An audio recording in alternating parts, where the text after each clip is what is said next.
자, 오늘 함께 보신 이 본문 이 구절을 조금 더 저희가 이해하기 위해서는 저희가 한 2주 전부터 보고 있는 그 사도행전 21장부터 해서 저희가 간략하게 한번 설명을 드리면 좋을 것 같아요. 바울의 그 사역은 크게 네 단계로 이렇게 구분을 하고 내요. 1차, 1차 전도 여행, 2차 전도 여행, 그리고 3차 전도 여행.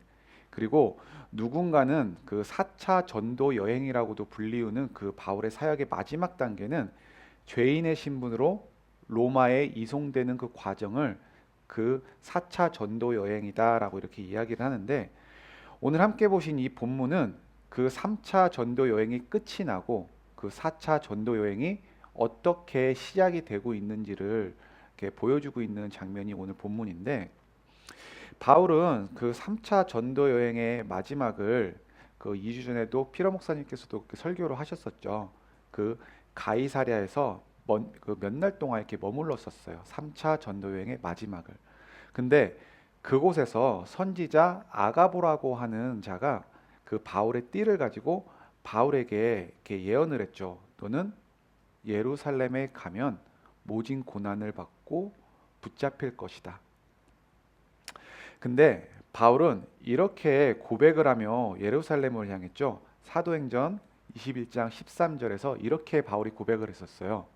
나는 주 예수의 이름을 위하여 결박당할 뿐 아니라 예루살렘에서 죽을 것도 각오하였노라. 자, 예언을 했어요. 바울, 너는 예루살렘에 가면 지금 복음을 전하다 결박을 당하고 감옥에 갈 것이야.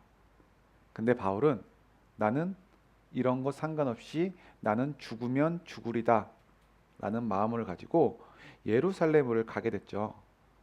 그리고 예루살렘에서 복음을 전했던 그 바울은 이 예언과 같이 그 예루살렘에 사는 유대인들에게 죽임을 당할 뻔하고, 그리고 감옥에 가고, 또 암살자들을 보내서 바울을 죽이려고 했었거든요.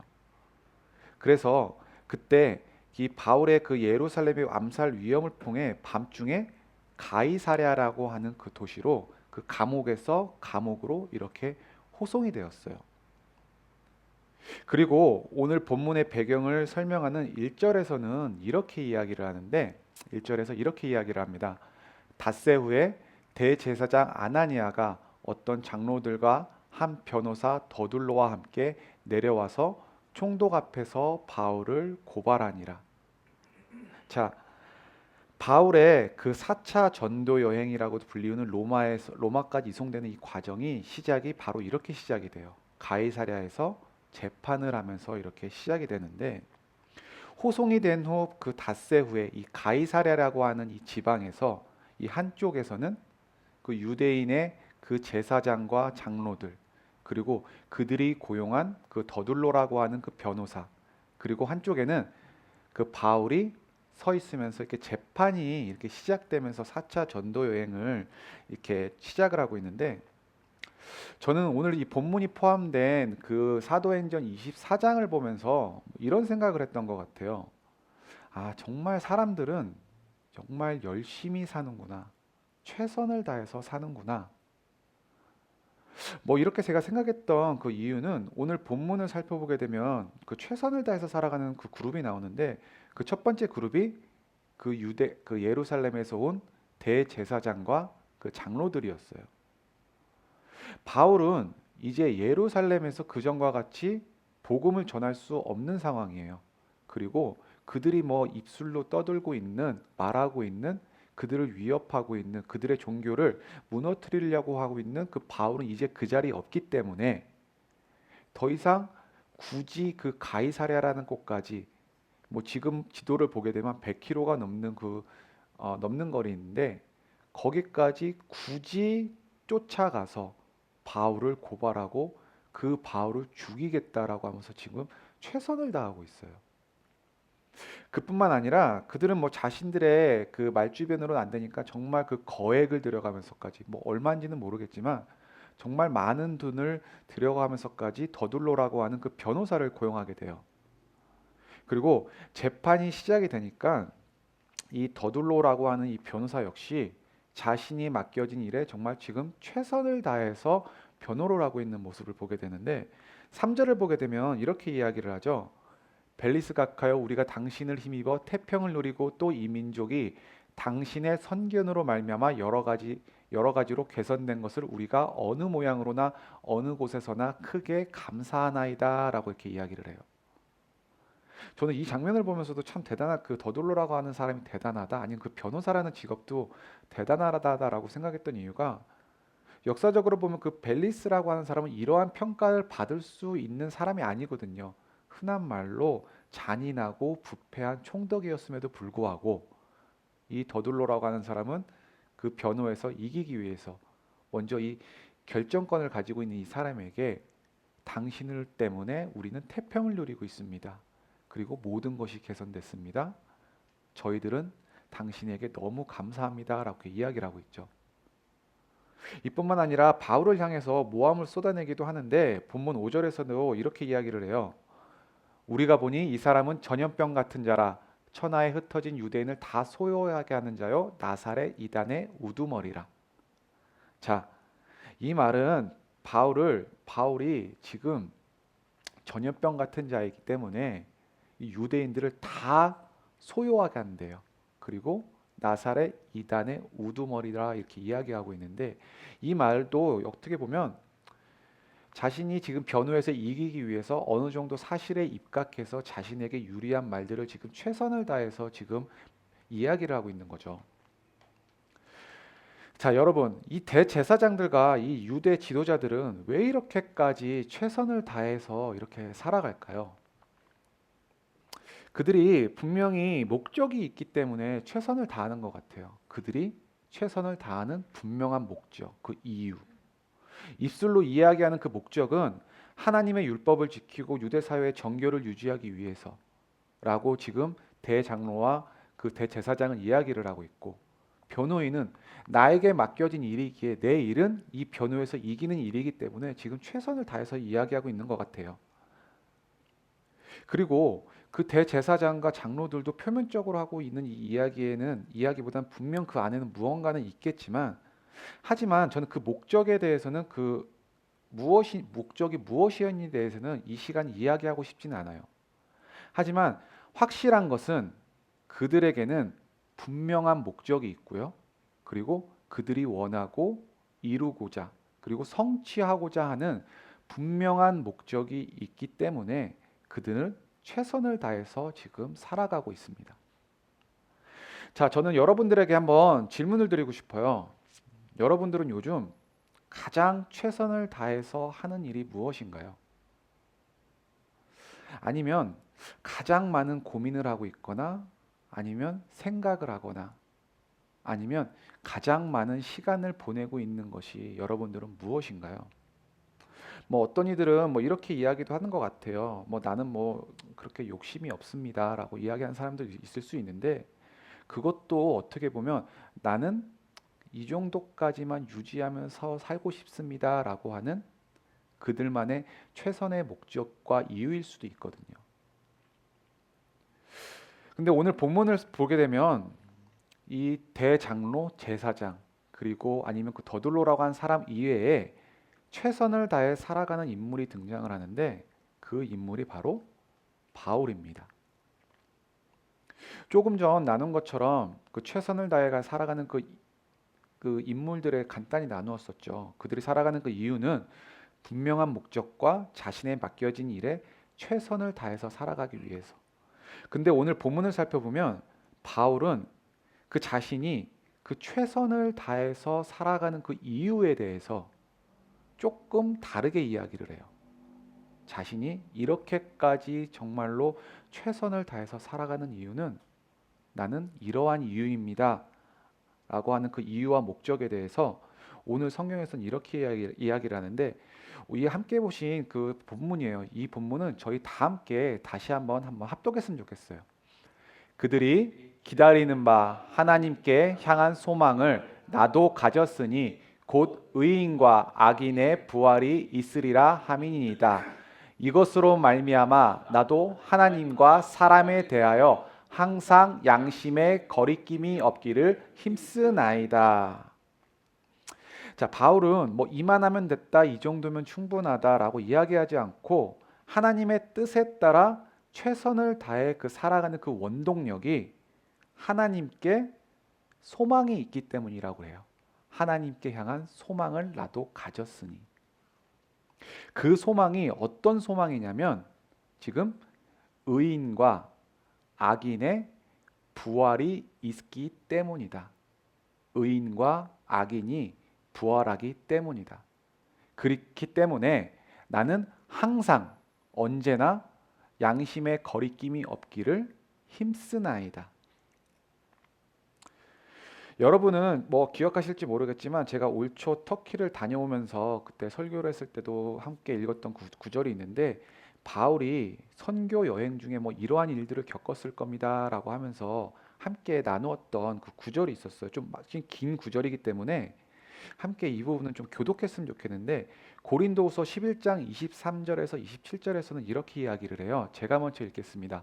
그들이 그리스도의 일꾼이냐 정신없는 말을 하거니와 나는 더욱 그러하도다. 내가 수고를 넘치도록 하고 옥에 갇히기도 더 많이 하고 매도 수없이 맞고 여러 번 죽을 뻔하였으니 유대인들에게 40에서 하나 감한 매를 5번 맞았으며 3번 태장으로 맞고 1번 돌로 맞고 3번 파선하고 일주야를 깊은 바다에서 지냈으며 여러 번 유행하면서 강의 위험과 강도의 위험과 동족의 위험과 이방인의 위험과 시내의 위험과 광야의 위험과 바다의 위험과 거짓 형제족의 위협을 당하고 또 수고하며 애쓰고 여러 번 자지 못하고 줄이며 목마르고 여러 번 굶고 춥고 헐벗었노라.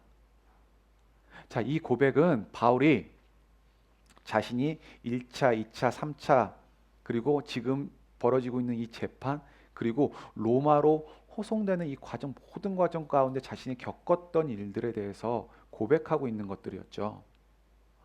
오늘 재판 과정에서도 마찬가지고 이 선교 여행 과정 가운데서도 어떻게 보면 누구라도 쉽게 계속해서 뭐 한 번 정도는 할 수 있을 것 같아요. 근데 정말 쉬지 않고 계속해서 할 수 있는 그 이유가 하나님께 소망이 있기 때문이다. 그 소망은 의인과 악인이 부활에 있기 때문이다. 그렇기 때문에 나는 항상 언제나 최선을 다해서 살아간다라고 이렇게 고백을 해요. 저는 사실 오늘 말씀을 묵상하면서 이 설교를 어떻게 여러분들에게 해야 될까 정말 많은 고민을 했던 것 같아요. 왜냐하면 이 바울의 고백 가운데 나오는 이 부활이라는 이 부활이라는 이 단어 너무나도 익숙한 단어잖아요. 저희가 뭐 교회를 뭐 하루 이틀 나오는 것도 아니고 이 부활이라는 단어 너무나도 익숙하고 많이 들어본 단어이잖아요. 그리고 이 악인과 의인의 부활한다. 이것도 어떻게 보면 교리적으로 보면 너무나도 간단한 교리예요. 예수님께서 재림하셨을 때 저희들은 이 죽은 몸이 다시 살아나서 부활한다. 요한복음 5장 28절 29절에서 분명하게 이렇게 이야기를 하잖아요. 이를 놀랍게 여기지 말라. 무덤 속에 있는 자가 다 그의 음성을 들을 때가 오나니 선한 일을 행한 자는 생명의 부활로 악한 일을 행한 자는 심판의 부활로 나오리라. 음성을 들을 때가 오나니 예수님께서 다시 이 땅에 오셔서 재림하실 때에 그 음성을 들은 모든 사람은 죽은 몸을 가지고 우리는 다시 일어나고 부활한다. 하지만 이렇게 너무나도 익숙한 단어인 부활과 어떻게 보면 정말로 간단한 이 교리가 저는 설교하기가 너무 힘들었던 그 이유는 예수님께서 다시 재림하실 때 부활한다는 그 사실과 나는 오늘 하루도 양심의 거리낌이 없고 항상 힘쓴다라고 하는 이 그 상관관계를 솔직히 잘 모르겠더라고요. 왜냐하면 구원과 부활은 조금 의미적으로 다른 의미도 있기 때문이기도 하고 저는 지금까지 살아오면서 나는 부활하기에 오늘도 최선을 다하면서 살아야지라고 이렇게 고백을 했던 적이 한 번도 없던 것 같아요.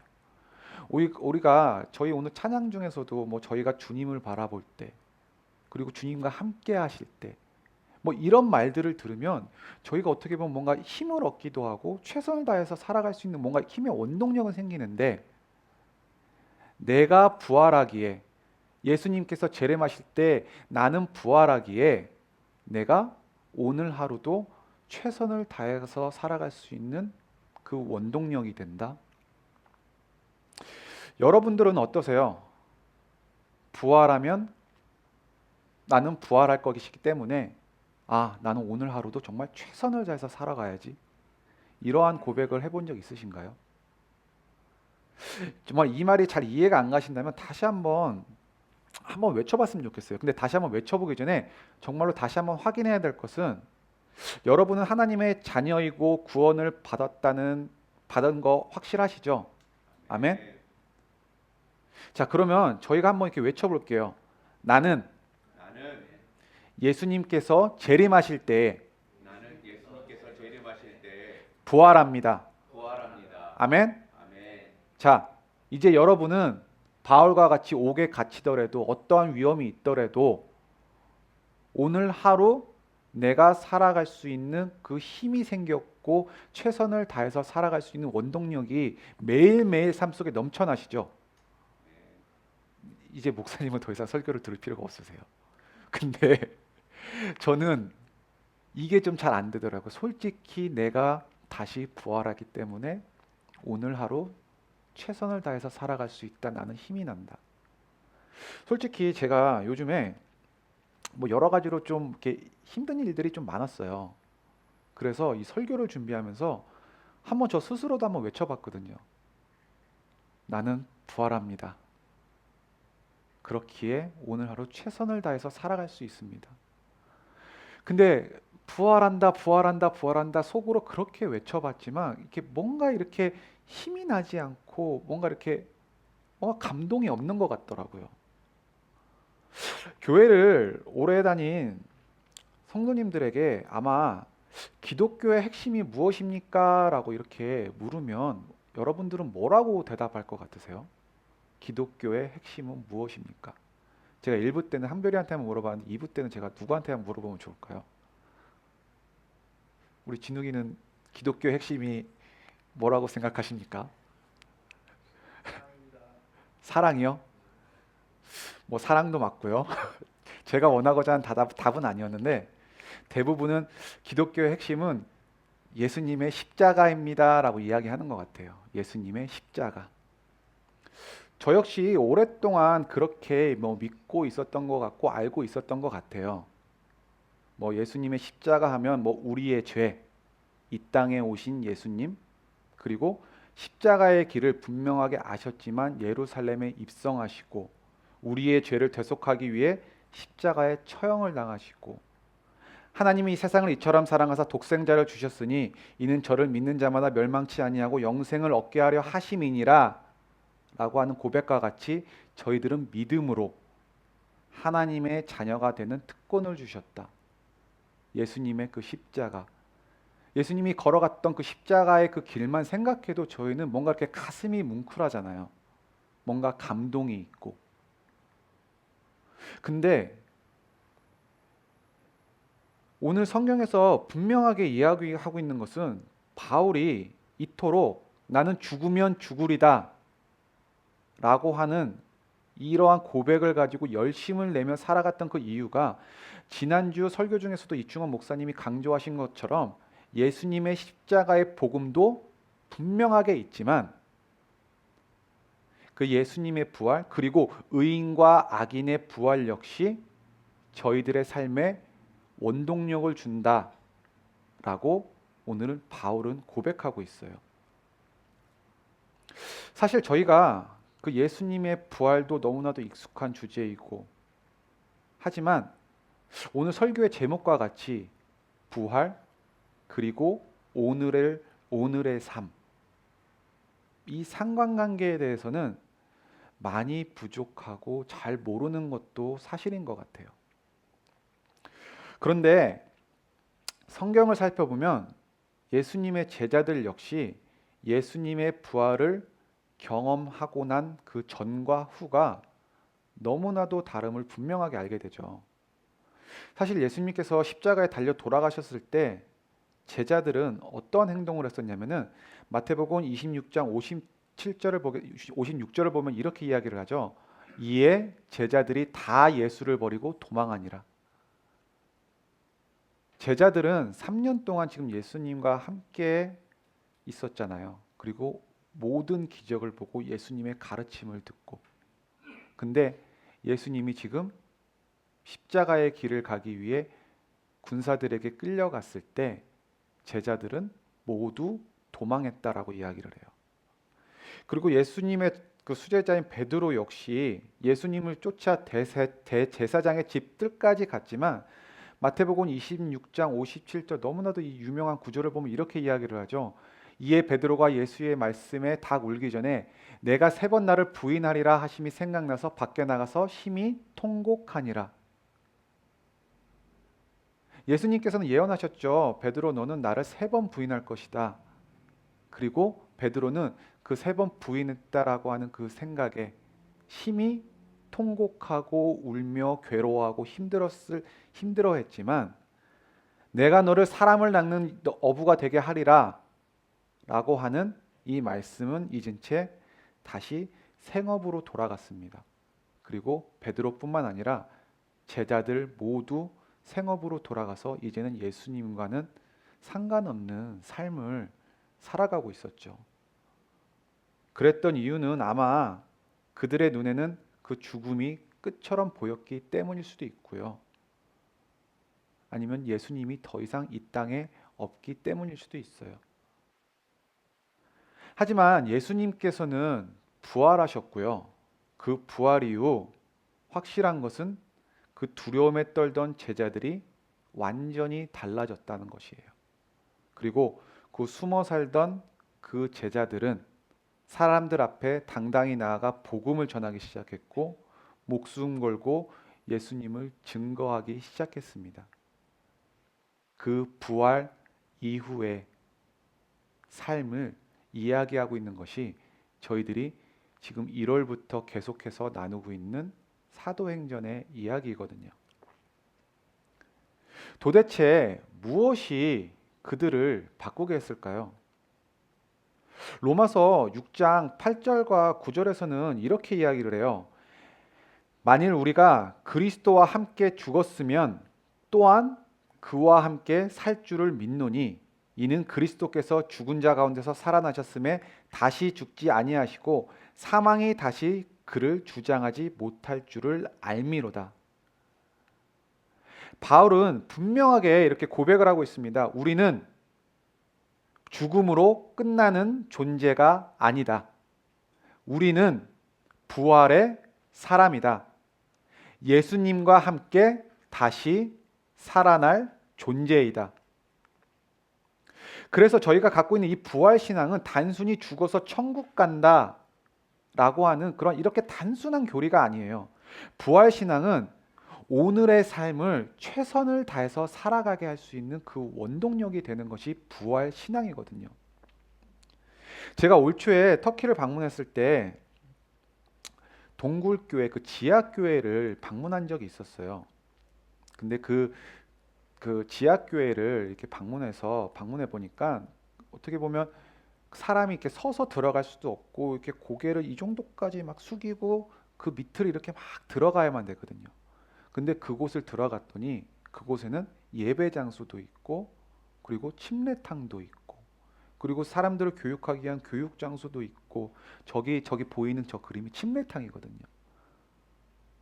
저기 물을 이렇게까지 갖고 온 것도 너무 신기했던 것 같아요.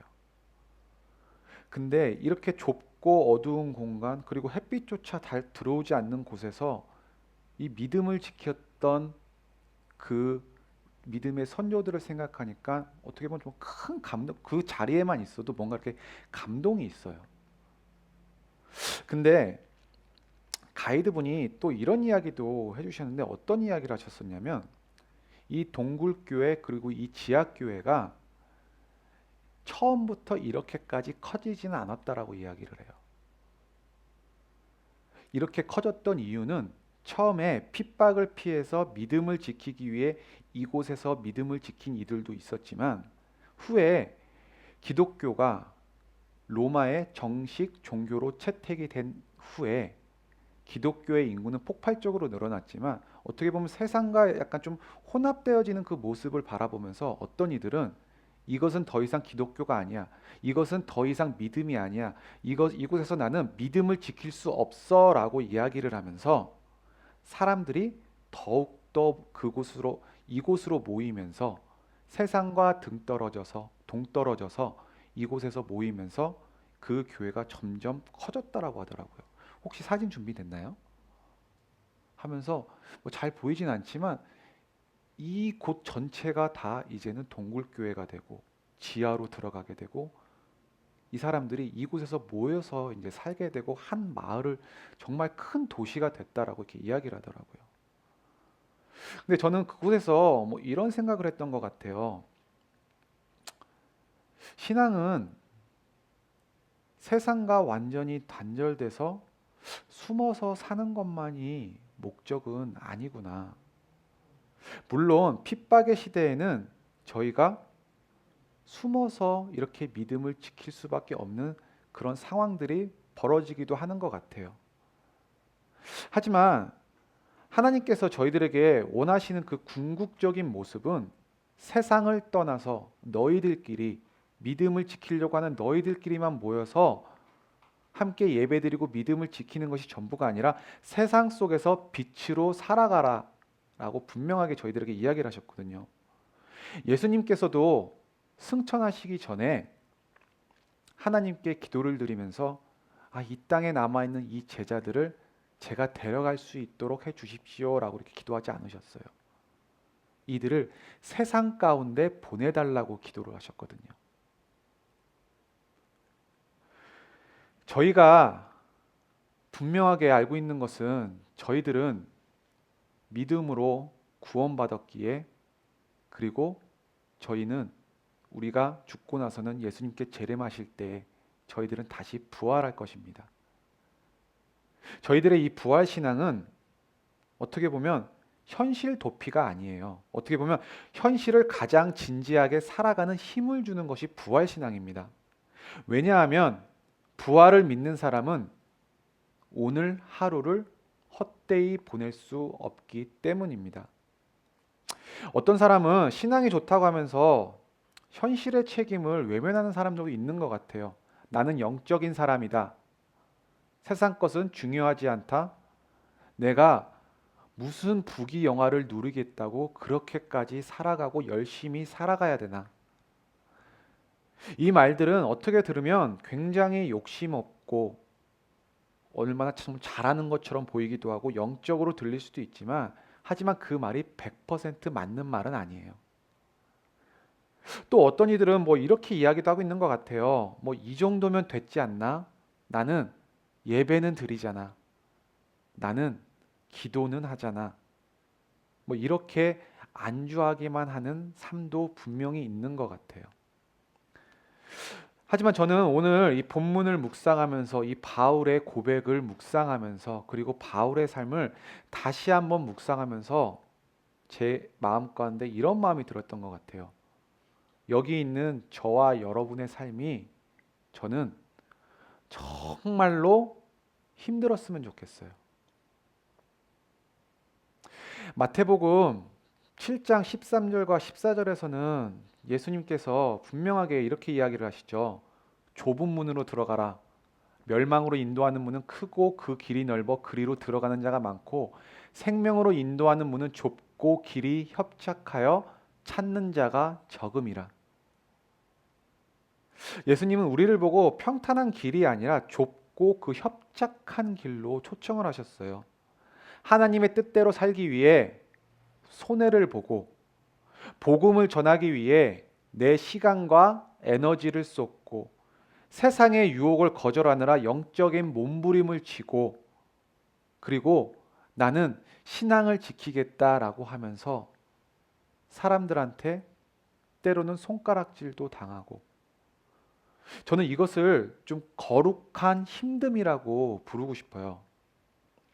누군가는 뭐 충분히 지금도 힘들다고 할 수 있을 것 같아요. 뭐 재정적으로, 건강상으로, 관계상으로, 아니면은 뭐 불안한 미래 때문에 뭐 저희를 뭐 힘들게 하는 것이 뭐 한두 개가 있겠습니까?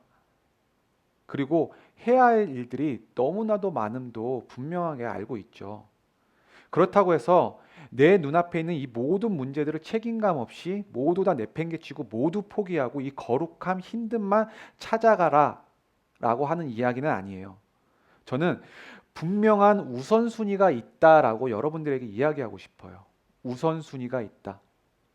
마태복음 6장 27절에서는 이렇게 이야기를 하죠. 이건 다 같이 한번 합독했으면 좋겠어요. 공중의 새를 보라, 심지도 않고 거두지도 않고 창고에 모아들이지도 아니하되 너희 하늘 아버지께서 기르시나니 너희는 이것들보다 귀하지 아니하냐. 하늘 아버지께서 너희들을 기르신다라고 이야기를 해요. 그리고 너희들은 너무나도 귀한 존재이다. 하지만 마태복음 6장 36장 33절에서 또 이렇게 이야기를 해요. 이것도 같이 합독했으면 좋겠어요. 그런즉 너희는 먼저 그의 나라와 그의 의를 구하라. 그리하면 이 모든 것을 너희에게 더하시리라. 너희는 먼저 그의 나라와 그의 의를 구하라고 이야기를 해요. 이거는 우선순위의 문제죠. 바울의 그 재판 과정을 살펴보면 바울은 그 길에 힘듦이 있지만 확실한 것은 나는 길이요 진리요 생명이라 말씀하신 그 하나님께서 그 예수님께서 그 주신 그 마음을 가지고 바울에게 원하는 그 비전을 가지고 분명하게 그 길을 가고 있었다는 사실이에요.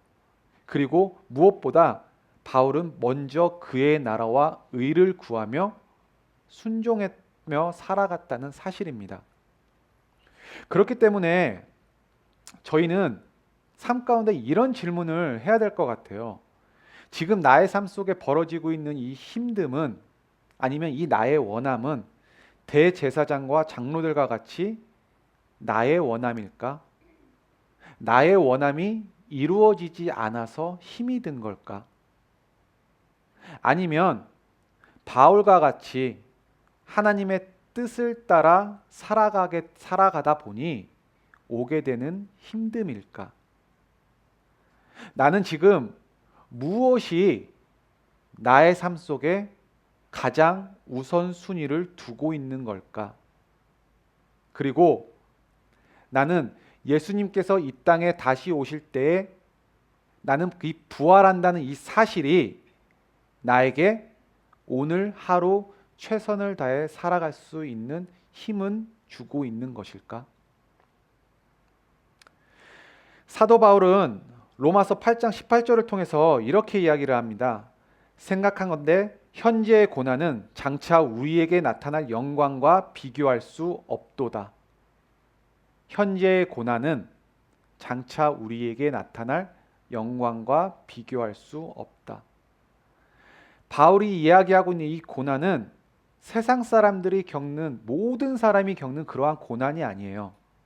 바울이 이야기하고 있는 고난은 거룩한 고난입니다. 하나님의 뜻에 따라 살아가다 보니 오게 되는 그 힘듦. 부활의 믿음을 갖는 사람은 정말 비전을 갖고 있는 사람인 것 같아요.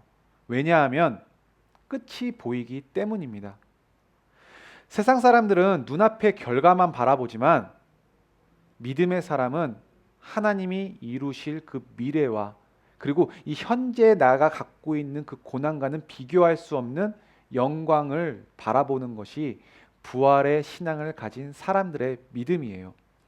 그렇기 때문에 이 부활은 어떻게 보면 하나님이 저희들에게 선포하고 있는 것이거든요. 죽음이 끝이 아니다. 절망이 마지막이 아니다. 하나님은 나를 다시 살리신다. 그렇기 때문에 이러한 믿음을 갖고 있는 저희들은 오늘 하루도 최선을 다해서 살아갈 수가 있습니다.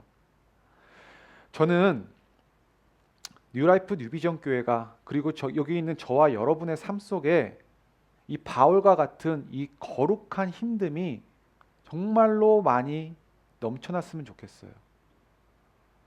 하나님이 저에게 이러한 마음을 주셔서 순종했더니 점점 내 삶이 힘들어지기만 합니다. 하나님이 이러한 마음을 주셔서 순종했더니 사람들은 나를 이용하기만 하는 것 같아요. 성령님이 저에게 이러한 마음을 주셔서 순종했더니 뭐 그렇게까지 하냐면서 핀잔을 줍니다.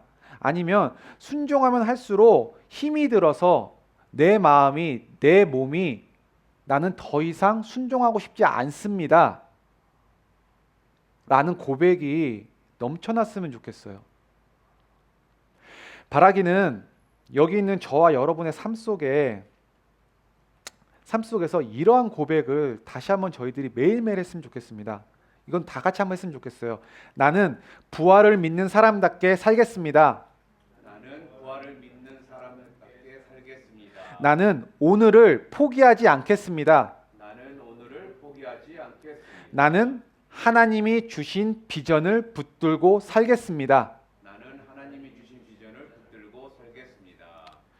저는 여기 있는 저와 여러분의 삶 속에서 이러한 고백을 매일매일 삶 속에서 할 수 있는 여러분이 되기를 바라고요. 정말 그 길 가운데 함께 하시는 그 하나님이 저희들의 삶 가운데 어떻게 역사할지를 기대할 수 있는 저와 여러분이 되길 바라고, 또한 그 가운데에서 하나님의 역사하심이 이러했습니다라고 하는 그 간증의 삶이 넘쳐날 수 있는 저와 여러분이 되기를 주님의 이름으로 소원드립니다.